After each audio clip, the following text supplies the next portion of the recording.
Soy zapatista del estado de Morelos, porque proclamo el plan de Ayala y de San Luis. Si no le cumplen lo que al pueblo le ofrecieron, sobre las armas lo hemos de hacer cumplir. Muy buenas tardes tengan todos nuestros seguidores, miradores, oidores, bebedores, masticadores y regurgitadores de la palabra que se expresa a través de nuestro canal de YouTube, La Comuna de la Palabra. Nuevamente, como cada semana hacemos, presentamos hoy un programa, un monólogo. Hoy 2 de octubre, no se olvida, es de lucha combativa, dedicada no solo al 2 de octubre, pero el 2 de octubre como conclusión de una etapa histórica de nuestra nación. No quiero dejar de señalar que, como constatamos el día de ayer, hubo un cambio de gobierno del entonces presidente hasta ayer, Andrés Manuel López Obrador, y la doctora Claudia Sheinbaum a partir de ayer mismo. Lo mismo nos pasó en Cuernavaca con el gobernador precedente, el futbolista que creía que en vez de gobernar un estado, gobernaba un estadio. Así se las gastan. Nos dijeron que era el peor gobierno que había. Yo recuerdo que se decía que el de Graco era el peor. Creo que los gobiernos se turnan para ver cuál es el peor de todos. Acaba de entrar otra mujer también, la compañera Margarita González Arabia. Tenemos rectora en la universidad, la maestra, la doctora Viridiana Aide León. Tenemos presidenta de la Junta de Gobierno. Parece ser que algunos dicen que es la era de las mujeres. No estoy seguro de ello. Ya las hubo una Margaret Thatcher, Indira Gandhi, Golda Meir, Condoleezza Rice, y las cosas no se aseguran por ese lado. Tampoco se pronostica el lado opuesto. Lo que quiero señalar es que hubo un cambio de gobierno. Se prometió antes de iniciar el precedente entregarnos la verdad histórica, la justicia y lo demás en torno a la desaparición forzada de los 43 jóvenes de la Escuela Normal Rural Raúl Isidro Burgos de Ayotzinapa en Trixla de Guerrero, y no tenemos la verdad histórica, ni la verdad, ni la justicia, ni cosa que se le parezca. Pero eso sí, el gobierno entrante tiene cargando sobre sus espaldas, cual si fuese un pípila, la deuda histórica de un crimen de Estado, el de los 43 jóvenes, cuando era presidente de la República, el entonces Enrique Peña Nieto. Tenemos deudas históricas enormes, la Guerra Sucia y otras más. No quiero dejar de señalar tampoco que a más de 10 años, lo mismo que de los 43 jóvenes de la Escuela Normal Rural de Ayotzinapa, en Tixla de Guerrero, nuestra querida compañera Angélica Rodríguez Monroy, mamá de Viridiana, Anaid, eh, estudiante de nuestra Facultad de Psicología, desaparecida también hace más de 10 años, y no tenemos ni la verdad, ni la justicia, ni nada. Le enviamos un fraterno saludo a Angélica y seguimos reiterando nuestra demanda de presentación con vida, porque así se la llevaron, de Viridiana. Y de no ser así, que nos entreguen la verdad histórica y la justicia correspondiente. Voy a compartir un poco la pantalla porque hemos elegido para esta ocasión un cartel bien bonito que se llama 2 de octubre, no se olvida, un clásico de la historia de 1968. Este es el cartel para esta ocasión y para este monólogo. No quiero dejar de recordar aquí un libro que editó la UAM, Universidad Autónoma del Estado de Morelos, cuando el rector era el psicólogo René Santoveña, una memoria fotográfica del 68 realizada por el cineasta y documentalista ya con más de 90 años de vida y otros tantos de lucha, de Óscar Menéndez Zavala. Con el afecto de siempre, dice el buen Óscar Menéndez, para su muy atento y seguro servidor, donde vienen efectivamente una serie de documentos de los cuales voy a referir el que se usó, libertad de expresión, diseñado por un personaje, se llama Libertad de Expresión 1968, que curiosamente fue elaborado en 1962 prácticamente, cuando la invasión de Estados Unidos a Guatemala para derrocar al presidente entonces Arbenz. Tiene una serie de fotografías, tiene una serie de canciones, por ejemplo, El Guapango de los Estudiantes, de Antonio García de León, el de Los Sobrinitos, o Los Tres Sobrinitos, de los Nacos, Milo Colmenares Maguregui, maestro del CCH de Biología, si mi memoria no me traiciona, de hace muchísimos años. Francisco Barrios, el Mastuerzo, que tocaba con los Nacos. Hay un textículo que se llama Vasos Comunicantes de Rodolfo Alcaraz. Hay cronología, quiénes eran integrantes del gobierno: Gustavo Díaz Ordaz, del PRI; Alfonso Corona del Rosal, del PRI; Luis Echeverría Álvarez, del PRI; Marcelino García Barragán, del PRI; Antonio Ortiz Mena, del PRI; Emilio Martínez Manatú, del PRI; Antonio Carrillo Flores, del PRI; Agustín Yáñez, del PRI, y no le sigo porque entonces luego se vayan a enojar y digan que los que pasaron del PRI al PRD primero y luego a Morena ya quedaron curados de esa historia. Quiero, antes de entrar al memorial del 68, recordar a ustedes otro documental que fue diseñado y producido clandestinamente por el cineasta y documentalista Óscar Menéndez. Se llama Los presos políticos del 68 en la cárcel de Lecumberri, y se conoce como La historia de un documento. Son de ediciones Pentagrama, todavía en DVD, y es importante tenerlo presente. Sin embargo, no quiero dejar de señalar que el 2 de octubre del 68 es solo la culminación de una larga historia de lucha por la democracia, la participación política y la transformación radical de nuestro país para encontrar mejores condiciones.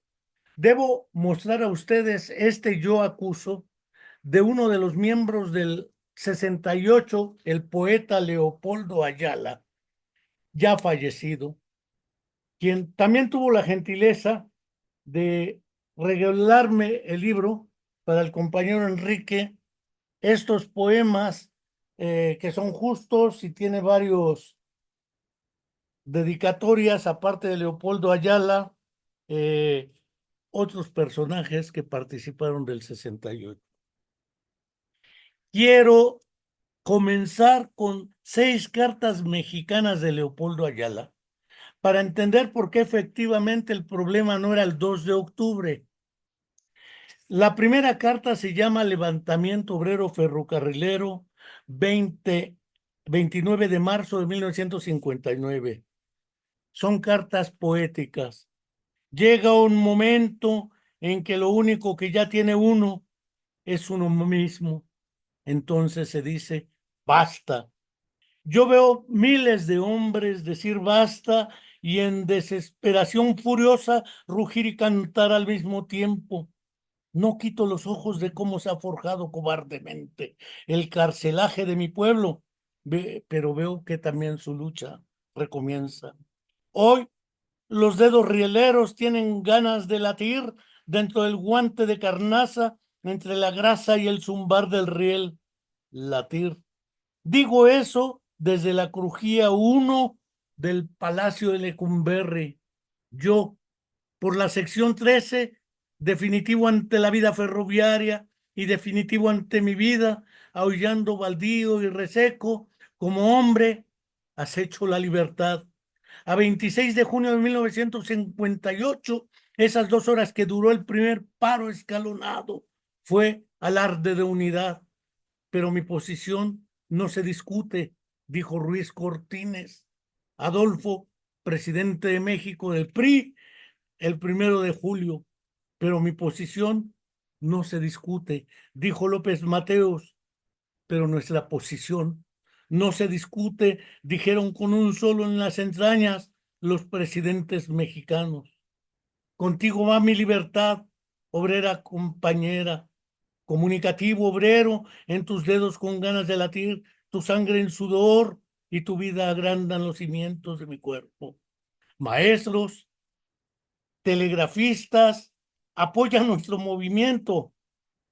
Exigimos por batalla revisión del contrato, salarios, viejas y nuevas reclamaciones, huelga. El pueblo también. Nos capturarán con la frente avalorada por la herida. Compañeros, se decreta el 25 de febrero día de violación del derecho de huelga y se constitucionaliza el derecho oficial a asesinar. DF, México. El día 4 de agosto cayeron los primeros acribillados por la policía: Andrés Montaño, Rafael Alday, Leopoldo Álvarez. Pero cuando a uno le queda solamente uno, le queda lo suficiente. Un mes después estalló la huelga ferrocarrilera, traspasando el pelo, la gorra, el brazo en alto, la lucha a la estatura de hombres traspasados. Los cuerpos represivos se acuartelan. El procurador declaró: el gobierno se vio colocado con el paro indefinido de los ferrocarrileros ante una situación difícil y actuó violentamente. Eso declaró el procurador, pero muchos soportaron esa violencia con el coraje de los labios, a través del pueblo, de pie, para justificarse, y ellos no pudieron declarar ni decir a los demás: aquí estamos. En mi país, cuando los hombres y los brazos se recogen como puños, es que se han tragado toda la sonrisa y ya no importa esta, y solo se acomodan de frente los días de más adelante. Ensayando ya su lenguaje de crimen, el secretario de Gobernación, siempre el secretario de Gobernación, después presidente, Gustavo Díaz Ordaz, convino en que se platicara el día 28 de marzo en la Secretaría del Trabajo, pero a las 5 de la tarde me prendieron por la fuerza, a golpes de culata nos sometieron, nuestros cuerpos todavía guardan en la memoria las descargas, los acometimientos. Después capturaron a Valentín Campa y a los otros líderes. Ahora sabemos que un golpe de soldado fortifica la duda de los músculos. A las 8, granaderos y comando a droga salvajemente atacaron nuestro edificio sindical. He dicho salvajemente. La barra mexicana de abogados exigió al presidente que hiciera cesar las violaciones a la Constitución y a las leyes. Como si sostuviera una nación como ataúd a quien le faltan cuerpos, con desde 1958 en los hombros, enjuiciamos y condenamos, repudiamos culpables a Salmorán de Tamayo por decretar la inexistencia de la huelga, a Telles Cruces por dictar auto de formal prisión en masa, a Canudas Flores por negar el amparo, a López Arias, reo de genocidio por ordenar la represión, al Ángel Martínez por sentenciar a más de 10,000 ferrocarrileros, autoridades inmorales marcadas por el repudio y la cólera de las generaciones futuras. Denunciamos a la CIA, a los hipócritas partidos políticos mexicanos, a periodistas, al Poder Judicial, al Estado con doble personalidad, como Estado y como patrón de empresa capitalista, al presidente de la República, al gobierno de México. Ponemos por testigos a las calles, la gente, la dignidad y la historia. Demetrio Vallejo. Segunda carta, movimiento magisterial. Me agrada mirar la extensa y sola y sin embargo tan francamente la mano de un maestro. Va por la frente y por el trabajo como si fuera por la vida. Y hace suyos los muertos que van guardando en las venas. El maestro rural va más lejos. Se apresuran las manos, las aferra, las empuña, mano en medio luchamos. El movimiento continúa.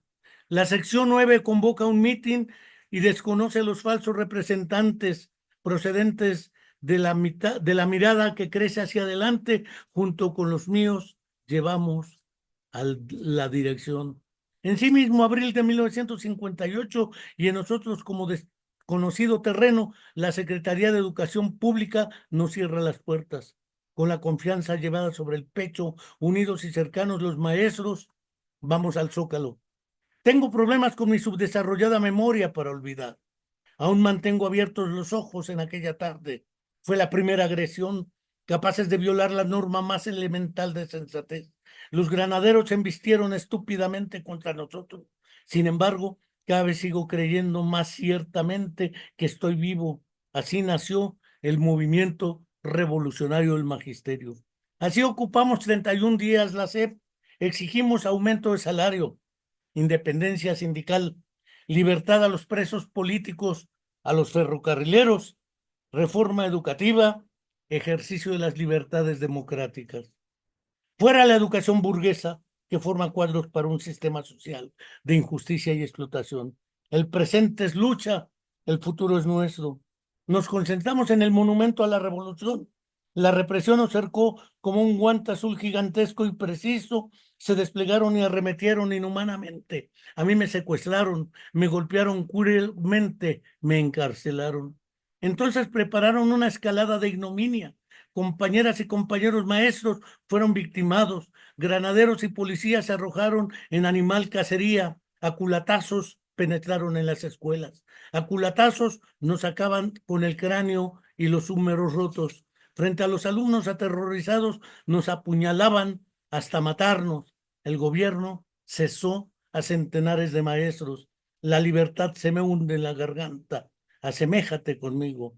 El 4 de agosto marchamos de la Escuela Nacional de Maestros en magna columna, pero otra vez los cuerpos represivos en su totalidad se concentraron por orden superior, granaderos, policía secreta especial, montada como perros aullando, nos arrastraban a cabeza de silla.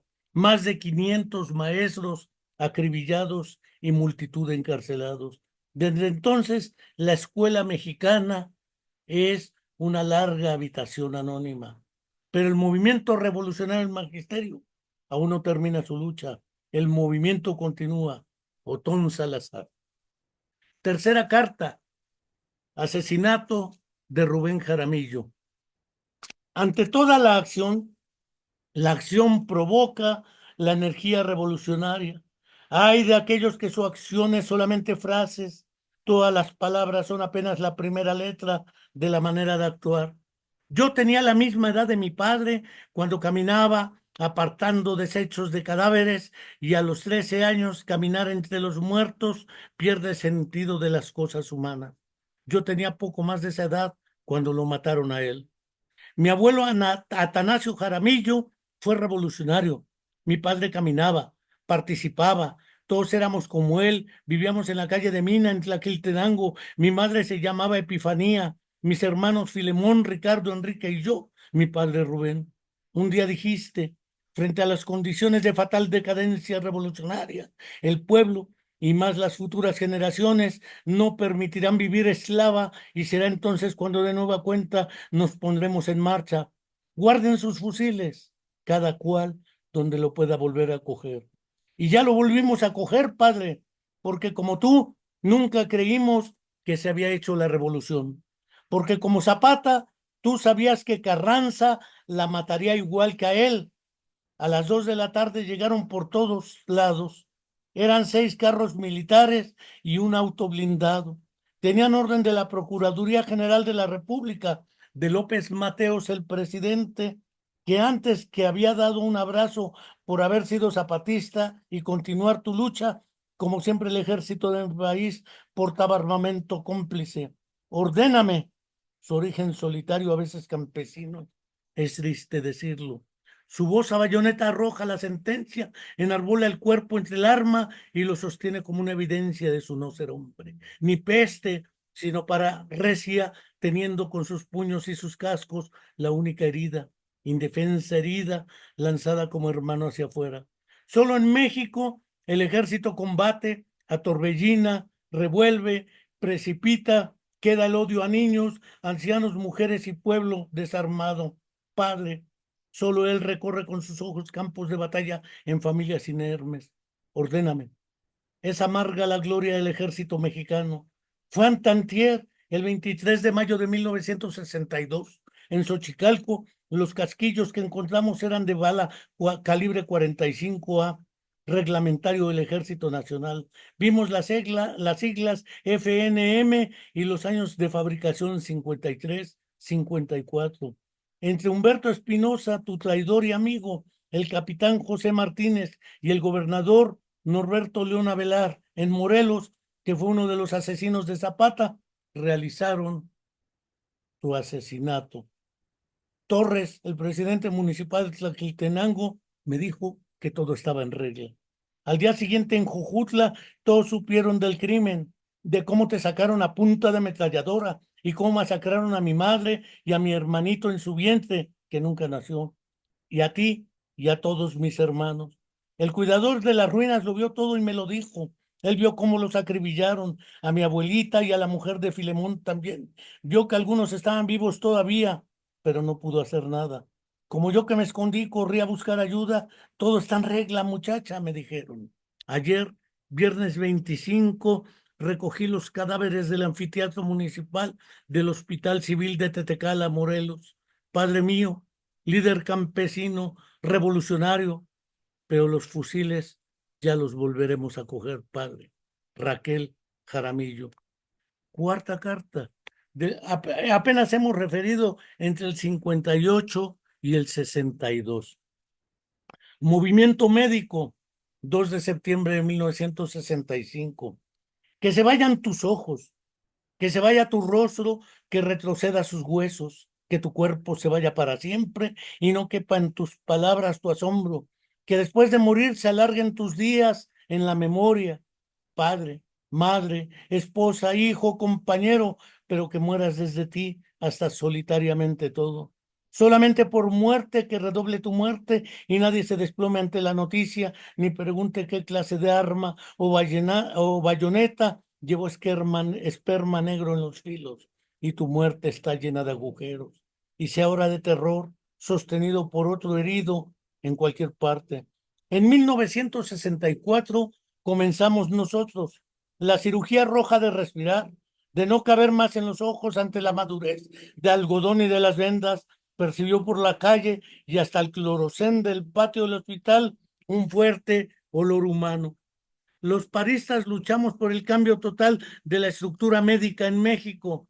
Exigimos nuestro derecho a la necesaria vigencia de ser para todos. El 26 de noviembre, el Hospital 20 de noviembre inicia el paro. Se suman el general y el Juárez. Únete médico, compañero médico. El 18 de febrero, más de 1,500 médicos somos cesados. Ahora necesitamos de tu refuerzo sobrehumano, camarada. Serán acusados de homicidio por la muerte de los enfermos desahuciados, vociferaron los que hablan monedas por palabras. CROM, Confederación Revolucionaria de Obreros de México, Confederación Nacional Campesina, Confederación Nacional de Organizaciones Populares, Confederación de Trabajadores de México y Federación de Sindicatos de Trabajadores al Servicio del Estado, todos organismos pertenecientes al PRI.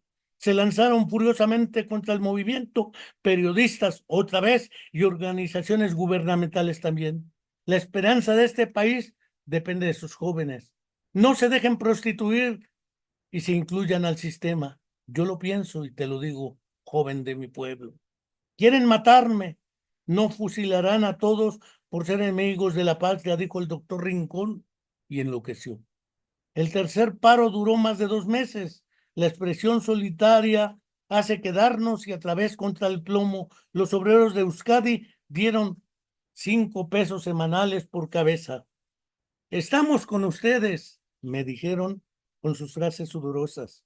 En agosto fue la marcha organizada como acompañar a la población que había en la sangre, pero el gobierno ordenó a los trabajadores de Limpia romper la manifestación. Piedras, verduras y huevos para la injuria y la ignominia, pólvora y éter, ansia y cárcel para acercar las venas que se sintieron libres.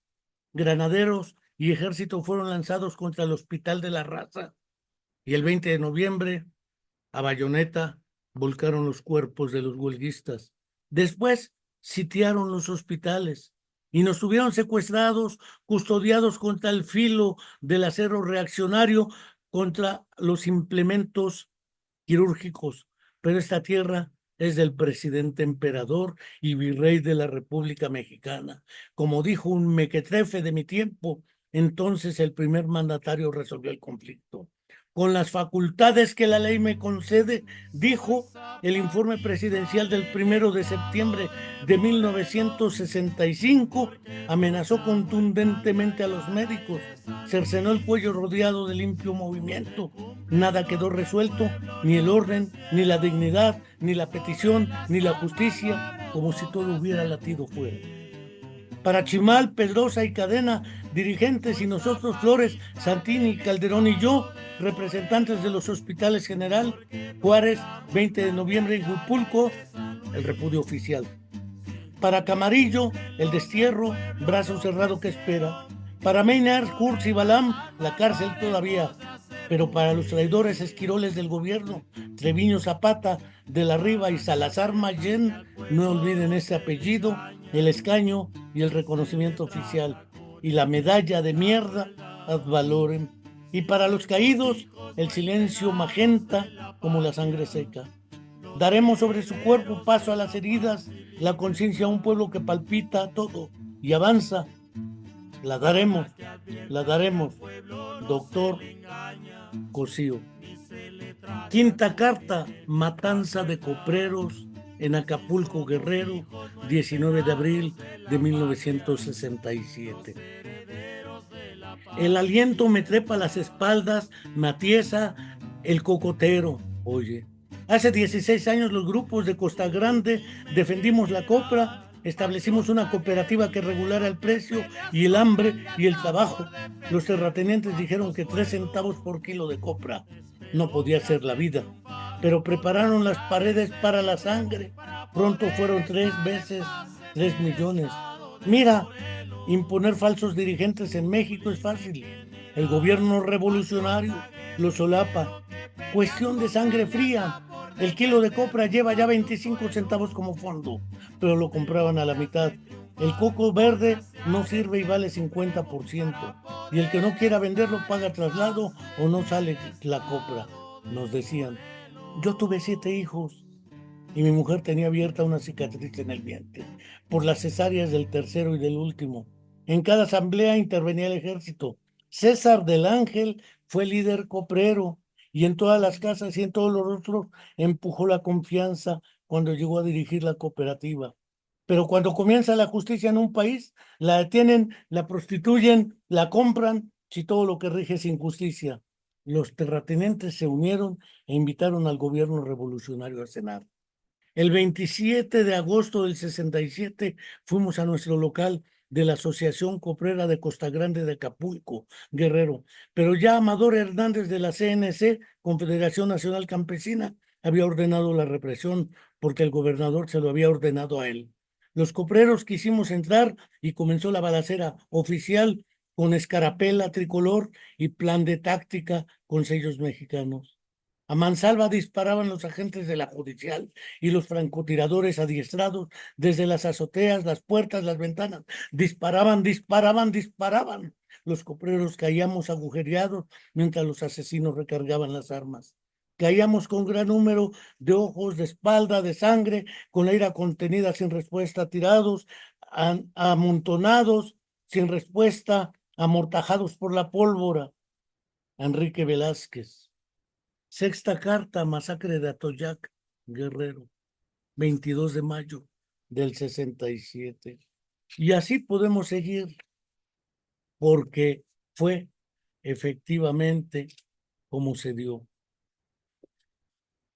¿Qué quiero decir con esto? Que si viésemos las demandas del movimiento estudiantil popular de 1968, estaba como primer punto libertad a todos los presos políticos, a los presos del movimiento magisterial, a los presos del movimiento coprero, a los presos del movimiento ferrocarrilero.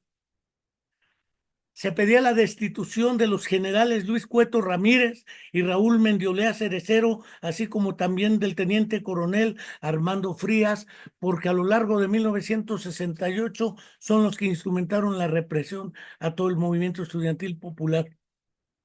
Y digo estudiantil popular porque no solo eran los estudiantes de la UNAM, del Poli, de la Salle, la Ibero, eran ferrocarrileros, eran maestros, eran médicos, campesinos, obreros, etcétera. Extinción del cuerpo de granaderos, instrumento directo de la represión. Derogación de los artículos 145 y 145 bis del Código Penal, el delito de disolución social, instrumentos jurídicos de la agresión y la represión.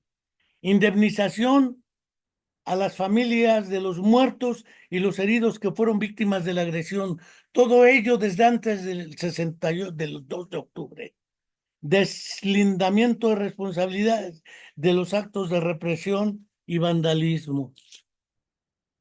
Esas demandas evidentemente trascendían a las demandas tradicionales estudiantiles. Era un movimiento estudiantil popular lo que estaban reprimiendo. No el 2 de octubre, sino desde antes. Ya mencionaba el movimiento ferrocarrilero, el movimiento magisterial, el movimiento de tranviarios, los que manejaban los tranvías, el movimiento magisterial, el movimiento coprero, el movimiento de Atoyac, el de la Universidad Autónoma de Guerrero y desde luego los diferentes movimientos que en México se estaban dando. Poetas como Efraín Huerta, Rosario Castellanos, Miguel Guardia, Margarita Paz Paredes, Enrique González Rojo, Isabel Fraire, Jaime Augusto Schilly, Octavio Paz, José Emilio Pacheco, Juan Bañuelos, Raúl Garduño, Sergio Mondragón, Jaime Labastida, Horacio Espinosa, Raúl Cáceres, Elsa Cross, Abigail Boorques, Miguel Aroche Parra, Óscar Oliva, Javier Molina, Roberto López Moreno, Leopoldo Ayala, Jaime Gallegos, Aurora Reyes, Elba Macías, Adela Palacios, Concha Michel, Yamile Paz Paredes, Norma Basúa, Álvaro Mutis, Isaías Rojas, Juan Bautista Villaseca, Jaime Sabines, José Carlos Becerra y muchos más dedicaron sendos poemas y escritos a los caídos desde antes y particularmente a lo largo del movimiento estudiantil popular de 1968. No quiero dejar de señalar las canciones de José de Molina, Judí Reyes, los propios nacos, entre otros, dedicaban a este movimiento que transformó. ¿Por qué el problema del 68 es considerado crucial y un parteaguas en la historia de México? Porque efectivamente se demostraba que desde la década de los 50, una vez terminada la Segunda Guerra Mundial de aquel lado, en México no se podía tener vida democrática, participativa, libertad de pensamiento y de expresión. Lisa y llanamente, como he mostrado en estos trabajos, el 68 resumía 2 décadas de lucha por la libertad, la justicia y la democracia. Y entre otros el filósofo José Revueltas, ensayista y escritor, preso en 1968 también, a propósito de este movimiento estudiantil. Leopoldo Ayala también, Eberto Castillo, Eduardo Valle, El Búho, eh, Álvarez Garín, Luis González de Alba, entre otros más, pasaron algunos años en la cárcel a instancias de la represión masiva y brutal de 1968, no solo el 2 de octubre, pero que culminaría el 2 de octubre. No quiero por ello dejar de recordar este día el poema Los enemigos del poeta chileno laureado con el Premio Nobel de Literatura Pablo Neruda, Los enemigos. Ellos aquí trajeron los fusiles repletos de pólvora. Ellos mandaron el acervo exterminio. Ellos aquí encontraron un pueblo que cantaba, un pueblo por deber y por amor reunido, y la delgada niña cayó con su bandera, y el joven sonriente rodó a su lado herido, y el estupor del pueblo vio caer a los muertos con furia y dolor. Entonces, en el sitio donde cayeron los asesinados, bajaron las banderas a empaparse de sangre para alzarse de nuevo frente a los asesinos. Por esos muertos, nuestros muertos, pido castigo. Para los que de sangre salpicaron la patria, pido castigo. Para el verdugo que mandó esta muerte, pido castigo. Para el traidor que ascendió sobre el crimen, pido castigo. Para el que dio la orden de agonía, pido castigo. Para los que defendieron este crimen, pido castigo. No quiero que me den la mano empapada con nuestra sangre, pido castigo. No los quiero de embajadores, tampoco en su casa tranquilos. Los quiero ver aquí juzgados, en esta plaza, en este sitio. Quiero castigo. Hablar de 1968 para acá implicaba ver también que ya desde antes, en el año de 1962, José Revueltas había publicado en partes un trabajo que apareció distribuido y producido por la Liga Leninista Espartaco, el ensayo de un proletariado sin cabeza. Los jóvenes se dieron cuenta que las puertas para la vida democrática estaban cerradas. En general, el pueblo de México, obreros, campesinos, sindicatos, se dieron cuenta que las puertas para la lucha sindical, para el derecho de huelga, para condiciones de trabajo dignas, estaba cerrada. Los estudiantes se dieron cuenta que la educación como herramienta de superación de la violencia y las condiciones de miseria, también estaban cerradas las puertas. A partir de ahí muchos se fueron a militar a los movimientos armados, entre ellos la Liga Comunista 23 de septiembre, el Movimiento Armado Revolucionario, el MAR, el Frente Unido Zapatista, el FUS y otra serie de movimientos que habían surgido algunos años antes, entre ellos el asalto al cuartel Madera y otros movimientos que el buen Carlos Montemayor en su obra larga ha reseñado clara y literariamente. Aparecían entonces, a partir de ese momento, dos alternativas: la lucha armada revolucionaria y la lucha electoral democrática.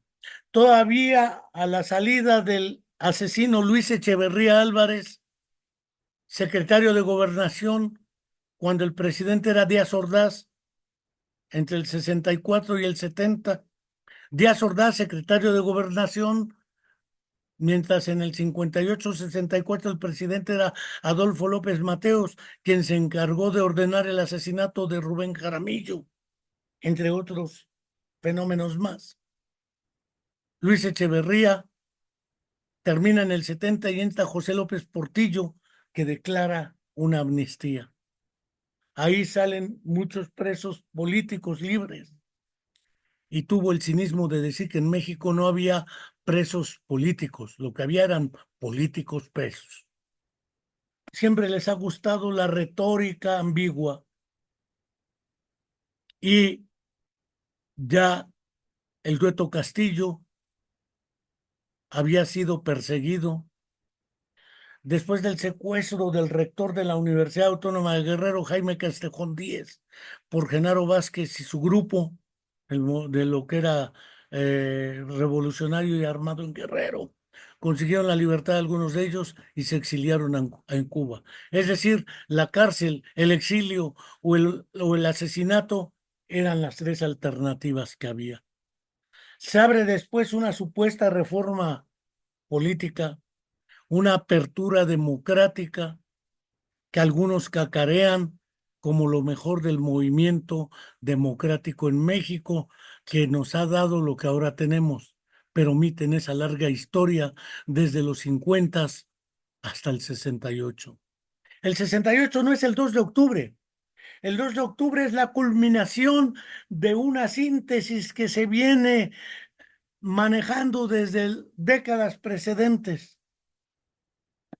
Y claro, en los grandes discursos elocuentes nos dicen que Zapata, Villa, Carranza y Obregón, Madero y tantos otros son los héroes de la patria, pero se han olvidado que Madero rompió directamente con los hermanos Flores Magón, aunque han sido citados en los últimos discursos. Madero rompe con Emiliano Zapata y Emiliano Zapata por ello declara el plan de Ayala con un grupo de campesinos en el estado de Morelos. Álvaro Obregón manda perseguir al general Francisco Villa. Venustiano Carranza manda perseguir y asesinar al general Emiliano Zapata. Entonces, ahora que no los juntan como grandes héroes de la patria, como si no tuvieran sendas diferencias históricas, y el papel de los hermanos Flores Magón, no solo en lo que eran los orígenes del movimiento anarquista en México, que tiene connotaciones muy precisas históricas, no solo diseñadas como algunos autores refirieron como los precursores intelectuales de la Revolución Mexicana. Son más que precursores, pero la historia la escriben otros. Por ello es que 2 de octubre no solamente no se olvida, sino debe ser considerado uno de los grandes sucesos que marcan la historia, porque el 2 de octubre no es efectivamente el asunto de la masacre en Tlatelolco. Es literalmente precisar que es la síntesis de una historia de la lucha de clases en nuestro país. Para cerrar este monólogo, quiero leer a ustedes el poema Yo acuso, aunque el poema del poeta Neruda, Los enemigos, lo tiene, pareciera así. Este es del poeta Leopoldo Ayala, otra vez uno de los artífices y participantes desde el Politécnico, el doctor Fausto Trejo, el mismo Óscar Menéndez, entre otros más, Álvarez Garín. Yo acuso. Cada día esfuerzo más la edad que aumentan mis huesos. Cada día mis dientes toman por fuerza la palidez que aguanta mi rostro sin quejarse. Cada día mi cuerpo hierra al lodazal. El gusto de morir es una hechura de socavón y es sudor violento y es como si las manos, a pesar de la guerra delirante, el tacto, no temieran estar encintas, llenas de espinas y hachas de alambradas, de un producto masculino que cumpliera al extremo, llorado por los ojos. Aplasta la miseria y la ofensa ensañada al pedazo que basta para vivir. Aplasta la orden y la insignia y la escarapela pelada de remover la piel. Aplasta el cerco testereado por plomo. Llevo conmigo la batalla del 629 jóvenes que habían cesado de resucitar. Mis muñecas se doblan mientras en la trinchera de sus gestos mueren. Llevo conmigo los cuerpos infantiles rotos contra las baldosas y que ha regresado el viento. La sangre de sus cuerpos rotos contra las baldosas que el que sabe del saber del crimen no ha podido hundir en la porosidad del asfalto. Tlatelolco pisotea la frente y degüella la cabeza que estremece los gritos. Y yo acuso a los oídos de gruta resonante convertidos en puentes hechos de un puño sordos a la vida que lanzan los agonizantes. Yo acuso a las miras exactas, idiotas de nacimiento, creyendo tomar el partido de perdonar a la naturaleza, vomitando vivamente su profecía de antropofagia. Yo acuso a los muros que equivocan el futuro y fueron la agonía, haciendo nupcias entre la luz pétrea del obús y las espaldas rotas de la carne adolescente. Yo acuso al cemento donde se cumplieron las puertas de la muerte boca abajo y a las azoteas panteones de enterrados vivos y bramidos de ciervos.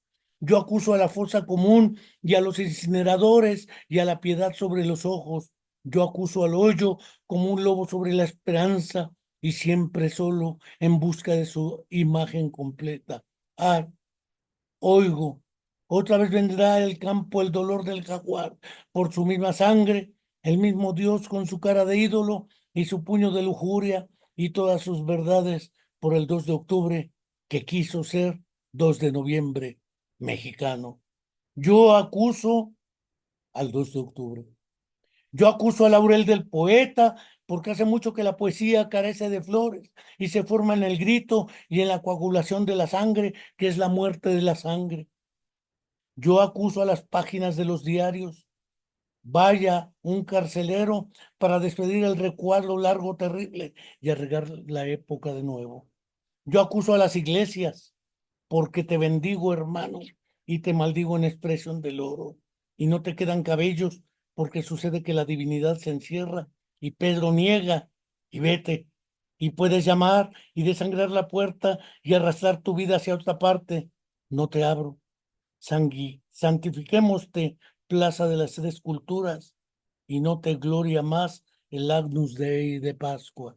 Yo acuso a los planes sobre el escritorio y al ruido de la silla ejecutiva atornillada a la emboscada y a la desesperanza. Yo acuso al edificio seco de piedra, donde se renueva la palabra legal y el último pensamiento y el grito que dijo, el responsable soy yo y la garganta y la lengua y la pareja que lo engendra y lo hizo posible.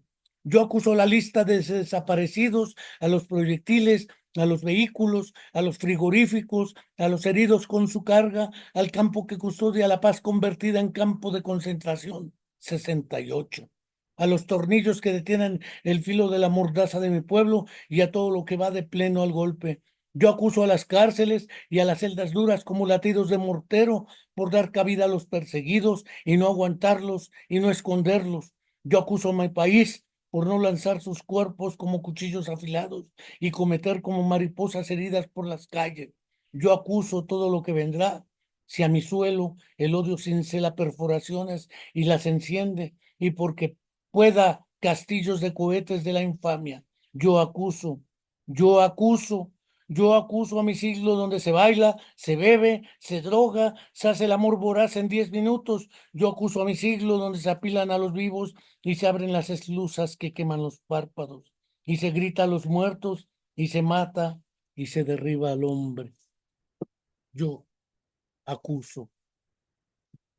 Quiero dedicar esta perorata casi poético-literaria al buen Óscar Menéndez Zavala, quien aún de pie sigue en el combate. A los que siguen con él, a los que ya no están, entre ellos al poeta Leopoldo Ayala, insignes y excelentes compañeros en esta larga travesía. No quiero dejar de reiterar la invitación a nuestro canal de YouTube, La Comuna de la Palabra, a que se suscriban. Es sin fines de lucro y muchas gracias por lo pronto y hasta la próxima.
Populares, Confederación de Trabajadores de México y Federación de Sindicatos de Trabajadores al Servicio del Estado, todos organismos pertenecientes al PRI.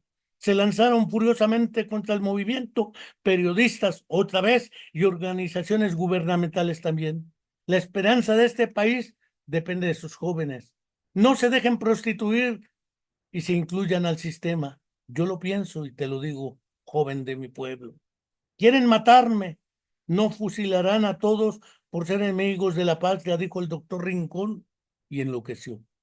El tercer paro duró más de 2 meses. La expresión solitaria hace quedarnos y a través contra el plomo. Los obreros de Euskadi dieron 5 pesos semanales por cabeza. Estamos con ustedes, me dijeron con sus frases sudorosas. En agosto fue la marcha organizada como acompañar a la población que había en la sangre, pero el gobierno ordenó a los trabajadores de Limpia romper la manifestación. Piedras, verduras y huevos para la injuria y la ignominia, pólvora y éter, ansia y cárcel para acercar las venas que se sintieron libres.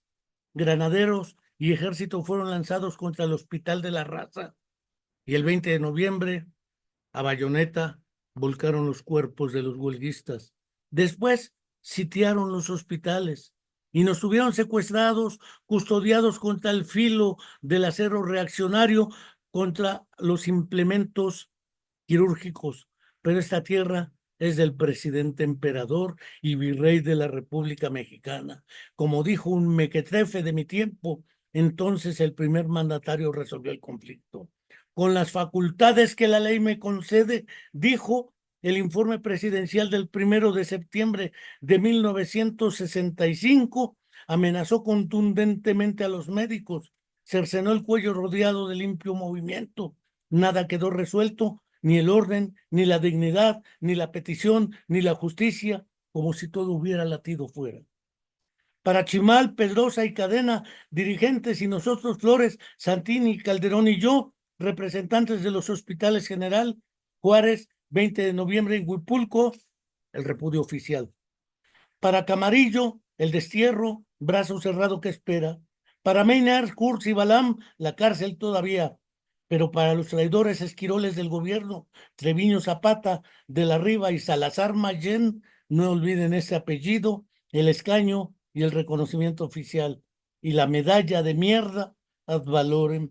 Y para los caídos, el silencio magenta como la sangre seca.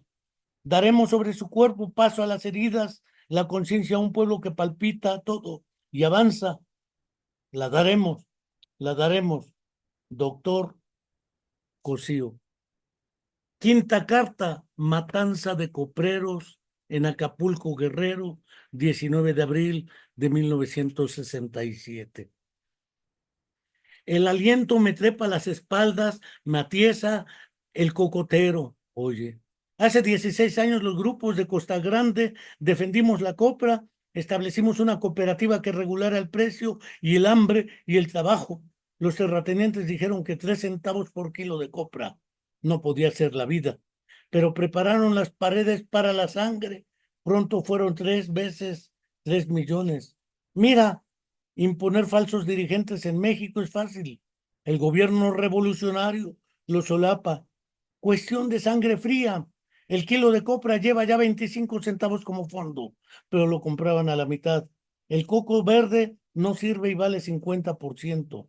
Y el que no quiera venderlo paga traslado o no sale la copra, nos decían. Yo tuve 7 hijos y mi mujer tenía abierta una cicatriz en el vientre por las cesáreas del tercero y del último. En cada asamblea intervenía el ejército. César del Ángel fue líder coprero y en todas las casas y en todos los otros empujó la confianza cuando llegó a dirigir la cooperativa. Pero cuando comienza la justicia en un país, la detienen, la prostituyen, la compran, si todo lo que rige es injusticia. Los terratenientes se unieron e invitaron al gobierno revolucionario a cenar. El 27 de agosto del 67 fuimos a nuestro local de la Asociación Coprera de Costa Grande de Acapulco, Guerrero, pero ya Amador Hernández de la CNC, Confederación Nacional Campesina, había ordenado la represión porque el gobernador se lo había ordenado a él. Los copreros quisimos entrar y comenzó la balacera oficial con escarapela tricolor y plan de táctica con sellos mexicanos. A mansalva disparaban los agentes de la judicial y los francotiradores adiestrados desde las azoteas, las puertas, las ventanas. Disparaban. Los copreros caíamos agujereados mientras los asesinos recargaban las armas. Caíamos con gran número de ojos, de espalda, de sangre, con la ira contenida sin respuesta, tirados, amontonados, sin respuesta, amortajados por la pólvora. Enrique Velázquez. Sexta carta, masacre de Atoyac, Guerrero, 22 de mayo del 67. Y así podemos seguir, porque fue efectivamente como se dio. ¿Qué quiero decir con esto? Que si viésemos las demandas del movimiento estudiantil popular de 1968, estaba como primer punto libertad a todos los presos políticos, a los presos del movimiento magisterial, a los presos del movimiento coprero, a los presos del movimiento ferrocarrilero. Se pedía la destitución de los generales Luis Cueto Ramírez y Raúl Mendiolea Cerecero, así como también del teniente coronel Armando Frías, porque a lo largo de 1968 son los que instrumentaron la represión a todo el movimiento estudiantil popular. Y digo estudiantil popular porque no solo eran los estudiantes de la UNAM, del Poli, de la Salle, la Ibero, eran ferrocarrileros, eran maestros, eran médicos, campesinos, obreros, etcétera. Extinción del cuerpo de granaderos, instrumento directo de la represión. Derogación de los artículos 145 y 145 bis del Código Penal, el delito de disolución social, instrumentos jurídicos de la agresión y la represión. Indemnización a las familias de los muertos y los heridos que fueron víctimas de la agresión. Todo ello desde antes del 68, del 2 de octubre. Deslindamiento de responsabilidades de los actos de represión y vandalismo. Esas demandas evidentemente trascendían a las demandas tradicionales estudiantiles. Era un movimiento estudiantil popular lo que estaban reprimiendo. No el 2 de octubre, sino desde antes. Ya mencionaba el movimiento ferrocarrilero, el movimiento magisterial, el movimiento de tranviarios, los que manejaban los tranvías, el movimiento magisterial, el movimiento coprero, el movimiento de Atoyac, el de la Universidad Autónoma de Guerrero y desde luego los diferentes movimientos que en México se estaban dando. Poetas como Efraín Huerta, Rosario Castellanos, Miguel Guardia, Margarita Paz Paredes, Enrique González Rojo, Isabel Fraire, Jaime Augusto Schilly, Octavio Paz, José Emilio Pacheco, Juan Bañuelos, Raúl Garduño, Sergio Mondragón, Jaime Labastida, Horacio Espinosa, Raúl Cáceres, Elsa Cruz, Abigail Boorques, Miguel Aroche Parra, Óscar Oliva, Javier Molina, Roberto López Moreno, Leopoldo Ayala, Jaime Gallegos, Aurora Reyes, Elba Macías, Adela Palacios, Concha Michel, Yamile Paz Paredes, Norma Basúa, Álvaro Mutis, Isaías Rojas, Juan Bautista Villaseca, Jaime Sabines, José Carlos Becerra y muchos más dedicaron sendos poemas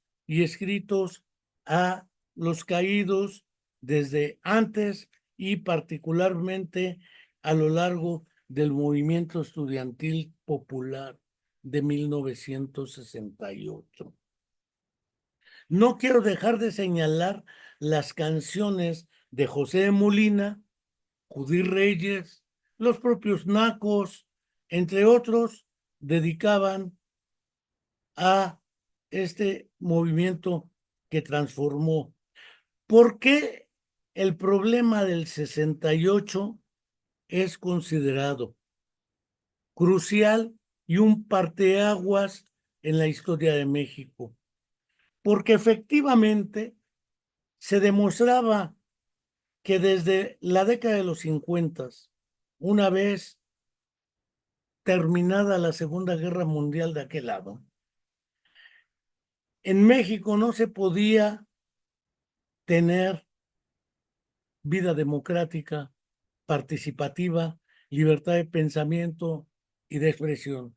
Lisa y llanamente, como he mostrado en estos trabajos, el 68 resumía 2 décadas de lucha por la libertad, la justicia y la democracia. Y entre otros, el filósofo José Revueltas, ensayista y escritor, preso en 1968 también, a propósito de este movimiento estudiantil, Leopoldo Ayala también, Eberto Castillo, Eduardo Valle, El Búho, Álvarez Garín, Luis González de Alba, entre otros más, pasaron algunos años en la cárcel a instancias de la represión masiva y brutal de 1968, no solo el 2 de octubre, pero que culminaría el 2 de octubre. No quiero por ello dejar de recordar este día el poema Los enemigos del poeta chileno laureado con el Premio Nobel de Literatura Pablo Neruda, Los enemigos. Ellos aquí trajeron los fusiles repletos de pólvora. Ellos mandaron el acervo exterminio.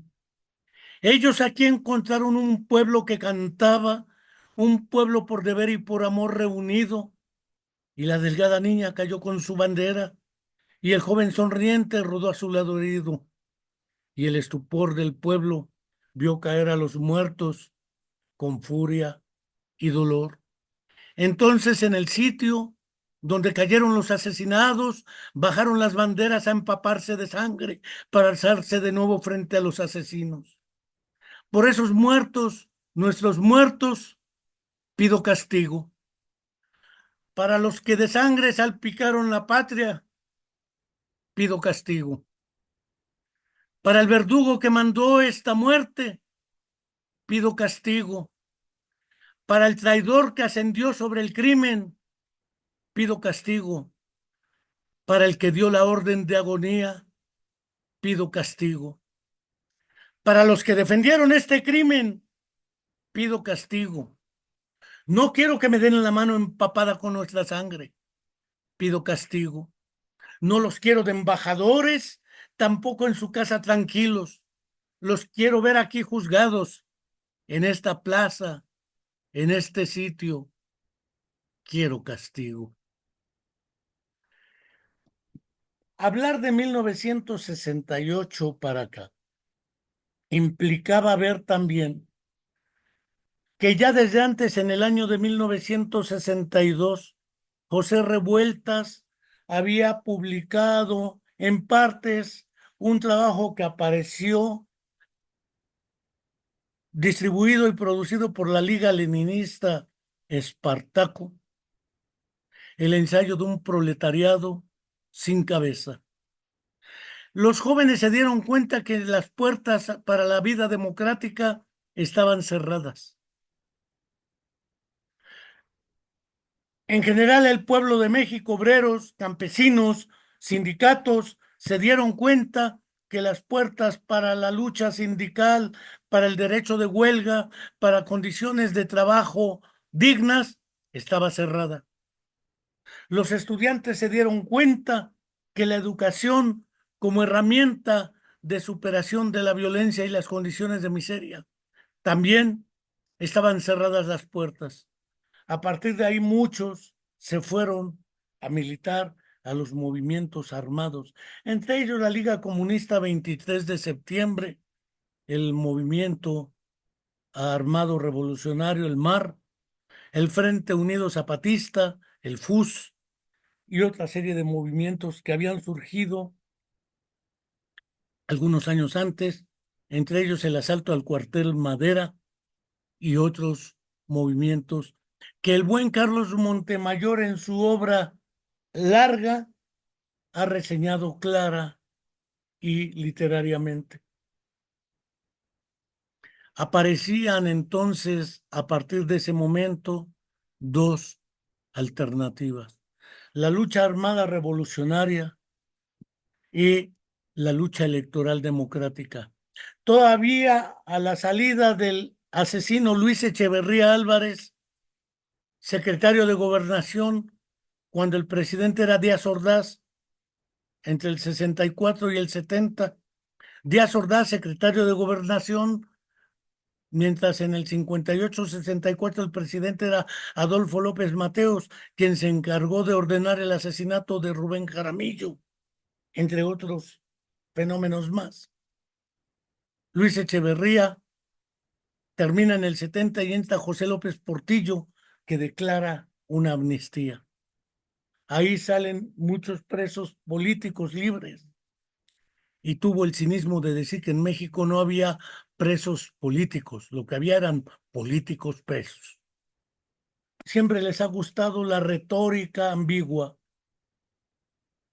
y ya el dueto Castillo había sido perseguido después del secuestro del rector de la Universidad Autónoma de Guerrero, Jaime Castejón Díez, por Genaro Vázquez y su grupo de lo que era revolucionario y armado en Guerrero.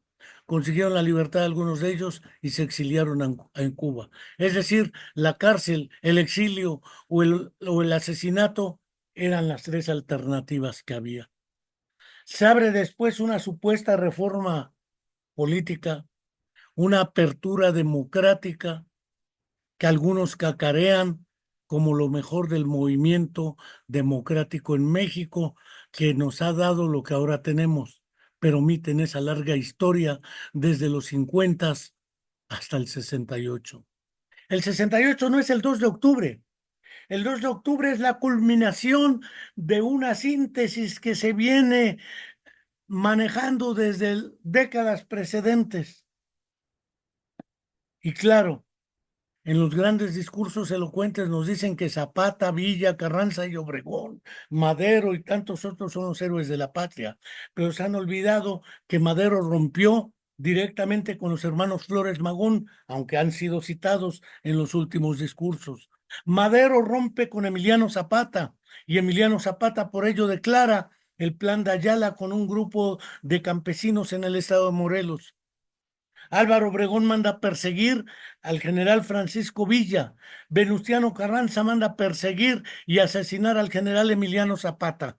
Entonces, ahora que no los juntan como grandes héroes de la patria, como si no tuvieran sendas diferencias históricas, y el papel de los hermanos Flores Magón, no solo en lo que eran los orígenes del movimiento anarquista en México, que tiene connotaciones muy precisas históricas, no solo diseñadas como algunos autores refirieron como los precursores intelectuales de la Revolución Mexicana, son más que precursores, pero la historia la escriben otros.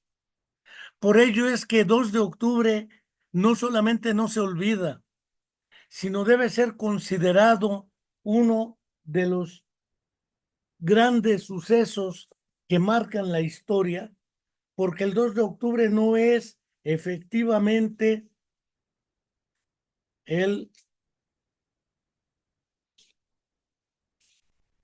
asunto de la masacre en Tlatelolco, es literalmente precisar que es la síntesis de una historia de la lucha de clases en nuestro país. Para cerrar este monólogo, quiero leer a ustedes el poema Yo acuso, aunque el poema del poeta Neruda, Los enemigos, lo tiene, pareciera así. Este es del poeta Leopoldo Ayala, otra vez uno de los artífices y participantes desde el Politécnico, el doctor Fausto Trejo, el mismo Óscar Menéndez, entre otros más, Álvarez Garín. Yo acuso. Cada día esfuerzo más la edad que aumentan mis huesos. Cada día mis dientes toman por fuerza la palidez que aguanta mi rostro sin quejarse. Cada día mi cuerpo hierra al lodazal. El gusto de morir es una hechura de socavón y es sudor violento y es como si las manos, a pesar de la guerra delirante, el tacto, no temieran estar encintas, llenas de espinas y hachas de alambradas, de un producto masculino que cumpliera el extremo, llorado por los ojos. Aplasta la miseria y la ofensa ensañada al pedazo que basta para vivir. Aplasta la orden y la insignia y la escarapela pelada de remover la piel. Aplasta el cerco testereado por plomo. Llevo conmigo la batalla del 629 jóvenes que habían cesado de resucitar. Mis muñecas se doblan mientras en la trinchera de sus gestos mueren. Llevo conmigo los cuerpos infantiles rotos contra las baldosas y que ha regresado el viento. La sangre de sus cuerpos rotos contra las baldosas que el que sabe del saber del crimen no ha podido hundir en la porosidad del asfalto. Tlatelolco pisotea la frente y degüella la cabeza que estremece los gritos. Y yo acuso yo acuso a los oídos de gruta resonante convertidos en puentes hechos de un puño sordos a la vida que lanzan los agonizantes. Yo acuso a las miras exactas, idiotas de nacimiento, creyendo tomar el partido de perdonar a la naturaleza, vomitando vivamente su profecía de antropofagia. Yo acuso a los muros que equivocan el futuro y fueron la agonía, haciendo nupcias entre la luz pétrea del obús y las espaldas rotas de la carne adolescente. Yo acuso al cemento donde se cumplieron las puertas de la muerte boca abajo y a las azoteas panteones de enterrados vivos y bramidos de ciervos. Yo acuso a la fosa común y a los incineradores y a la piedad sobre los ojos. Yo acuso al hoyo como un lobo sobre la esperanza y siempre solo en busca de su imagen completa. Ah, oigo, otra vez vendrá el campo el dolor del jaguar por su misma sangre, el mismo Dios con su cara de ídolo y su puño de lujuria y todas sus verdades por el 2 de octubre que quiso ser 2 de noviembre mexicano. Yo acuso al 2 de octubre. Yo acuso a Laurel del poeta porque hace mucho que la poesía carece de flores y se forma en el grito y en la coagulación de la sangre, que es la muerte de la sangre. Yo acuso a las páginas de los diarios. Vaya un carcelero para despedir el recuadro largo, terrible y arreglar la época de nuevo. Yo acuso a las iglesias porque te bendigo, hermano, y te maldigo en expresión del oro. Y no te quedan cabellos, porque sucede que la divinidad se encierra y Pedro niega y vete. Y puedes llamar y desangrar la puerta y arrastrar tu vida hacia otra parte. No te abro. Santifiquémoste, plaza de las tres culturas, y no te gloria más el Agnus Dei de Pascua. Yo acuso a los planes sobre el escritorio y al ruido de la silla ejecutiva atornillada a la emboscada y a la desesperanza. Yo acuso al edificio seco de piedra donde se renueva la palabra legal y el último pensamiento y el grito que dijo, el responsable soy yo y la garganta y la lengua y la pareja que lo engendra y lo hizo posible. Yo acuso la lista de desaparecidos, a los proyectiles, a los vehículos, a los frigoríficos, a los heridos con su carga, al campo que custodia la paz convertida en campo de concentración, 68. A los tornillos que detienen el filo de la mordaza de mi pueblo y a todo lo que va de pleno al golpe. Yo acuso a las cárceles y a las celdas duras como latidos de mortero por dar cabida a los perseguidos y no aguantarlos y no esconderlos. Yo acuso a mi país por no lanzar sus cuerpos como cuchillos afilados y cometer como mariposas heridas por las calles. Yo acuso todo lo que vendrá. Si a mi suelo el odio cincela perforaciones y las enciende, y porque pueda castillos de cohetes de la infamia, yo acuso, yo acuso yo acuso a mi siglo donde se baila, se bebe, se droga, se hace el amor voraz en 10 minutos. Yo acuso a mi siglo donde se apilan a los vivos y se abren las esclusas que queman los párpados. Y se grita a los muertos y se mata y se derriba al hombre. Yo acuso. Quiero dedicar esta perorata casi poético-literaria al buen Óscar Menéndez Zavala, quien aún de pie sigue en el combate, a los que siguen con él, a los que ya no están, entre ellos al poeta Leopoldo Ayala, insignes y excelentes compañeros en esta larga travesía. No quiero dejar de reiterar la invitación a nuestro canal de YouTube, La Comuna de la Palabra, a que se suscriban. Es sin fines de lucro y muchas gracias por lo pronto y hasta la próxima.